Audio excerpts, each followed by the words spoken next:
চলমান ব্যাংক খাত নিয়ে আমি আজকে কিছু কথা বলবো, যেহেতু সবাই খুব আতঙ্কে আছে যে ব্যাংক দেউলিয়া হয়ে যাওয়া বা বন্ধ হয়ে যাওয়ার মতো সিচুয়েশনে পড়ছে কি না। আমি একটু বোঝাতে চাইবো যে আসলে ব্যাংক কখন তার আর দেউলিয়া হয়ে যায় বা কখন আসলে আমানতকারীর অর্থ ফেরত দিতে পুরোপুরি হিমশিম খায়। তার আগে আমি একটা জিনিস খুব ক্লিয়ার করব, সেটা হচ্ছে ব্যাংক আসলে কিভাবে ব্যবসা করে। ব্যাংক বেসিক্যালি ব্যবসা করে হচ্ছে আমানত সংগ্রহ করে, অর্থাৎ জনগণের গচ্ছিত আমানত সংগ্রহ করে একটা নির্দিষ্ট পার্সেন্টেজে, এবং সেই আমানত ঋণ হিসাবে আবার প্রদান করে, এবং তার মধ্যে যে ডিফারেন্টটা সেটা হচ্ছে লাভ। অর্থাৎ আপনি যদি কোনো ব্যাংকে 100 টাকা রেখে 10 টাকা লাভ দেয় ব্যাংক আপনাকে, সেই 100 টাকা নিয়ে ব্যাংক মূলত অন্য একজনকে আবার 15% সুদে ঋণ দেয়, অর্থাৎ সেখান থেকে ব্যাংক 15 টাকা লাভ করে। অর্থাৎ আপনাকে 10 টাকা দেয়, তার কাছ থেকে 15 টাকা নেয়, মাঝখানের যে 5 টাকা সেটাই মূলত ব্যাংকের লাভ। এইভাবেই ব্যাংক বেসিক্যালি লাভ করে থাকে। এখন কথা হচ্ছে যে ব্যাংক তাহলে হঠাৎ করে মানুষের জমানো অর্থ চাইবা মাত্রই ফেরত দিতে পারে না কেন? এই প্রশ্নটা আসলে সবার থাকে, এবং ব্যাংক হঠাৎ করে কেন দেউলিয়া হয়ে যায় বা বন্ধ হয়ে যায় বা মার্জ হয়ে যায়।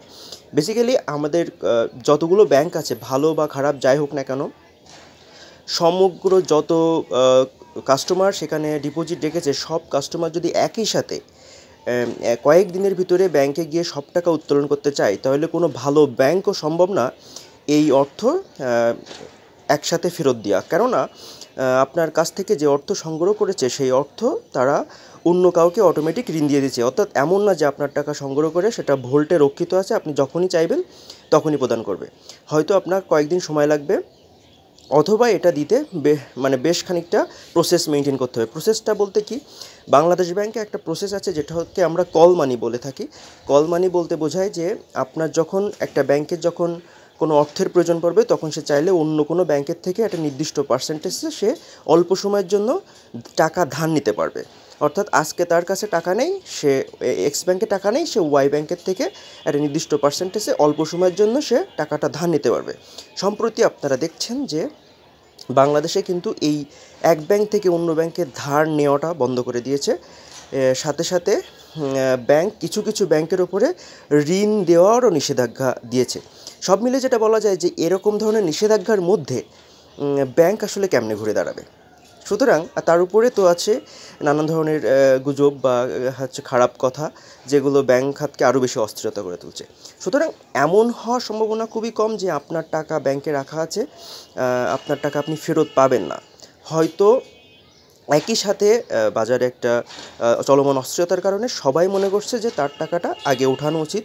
কেউ 5 বছরের মেয়াদি এফডিআর করলেও সেটা 4 বছর পরে, এখনকার তৎকালীন সময় করলেও এখন সেটা ভেঙে ফেলছে। কিন্তু কথা হচ্ছে যে এরকম যদি সবগুলো গ্রাহক ব্যাংকে গিয়ে টাকা চায়, আমি শিওর যে এটা হচ্ছে বাংলাদেশের সবথেকে যে সবল ব্যাংক, তার পক্ষেও দেওয়া সম্ভব না যদি কল মানি অন না থাকে, অর্থাৎ অন্য ব্যাংকের থেকে ধার নেওয়ার প্রসেসটা অন না থাকে। সুতরাং একটা জিনিস সবসময় মাথায় রাখবেন যে আপনার টাকা সর্বোচ্চ পরিমাণ সেফ থাকবে, বাংলাদেশ ব্যাংক এটা নিশ্চিত করবে।